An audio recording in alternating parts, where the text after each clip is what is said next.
going to talk about pollinator conservation. Now, when most of us think about bees, you likely think of two things, honey and beeswax. But what many people don't realize is that about 3/4 of the food items you're likely to consume in a day or reach in your refrigerator for are actually thanks to pollinators, and just one example is bees.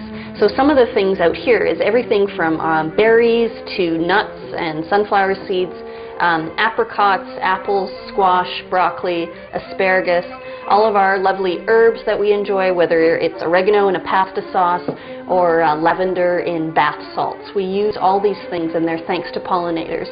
And because it's that time of year where you're thinking about what kind of seeds you're going to buy and what kind of garden you'd like to have this year, we'd like to show you some ways that you can promote bee conservation and help support those beneficial pollinators that we really just can't live without.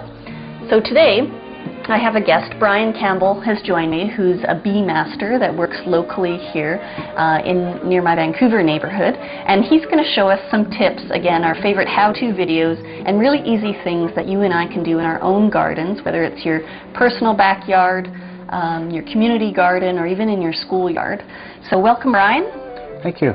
Thanks for coming to my kitchen. What we're going to start with today is just something as simple as a bird bath, but something for bees. Water is very important for many of the beneficial insects that we want to welcome into our garden.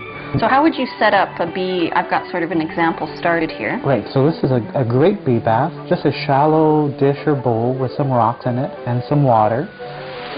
The rocks are little islands for the beneficial insects to land on. So don't submerge. Don't submerge them. Yep. Leave a little bit on the top for them. And just any water out of the tap or hose will do? Any tap water, or any kind of water would be fine. Oh, that looks good. Okay.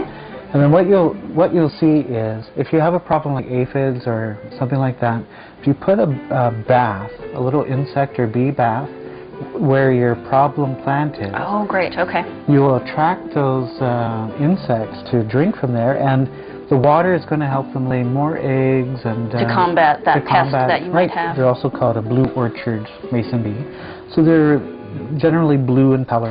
And the main principle is you want a 6-inch long cavity that is 5/16 of an inch in diameter, which happens to be an HB pencil. Yeah, just use a pencil as a template, and just roll it out, and you could pinch. They like the end to be closed off, so you could just pinch off an end and tape that the corner, and then pop the pencil out. And great activity for kids. Yep.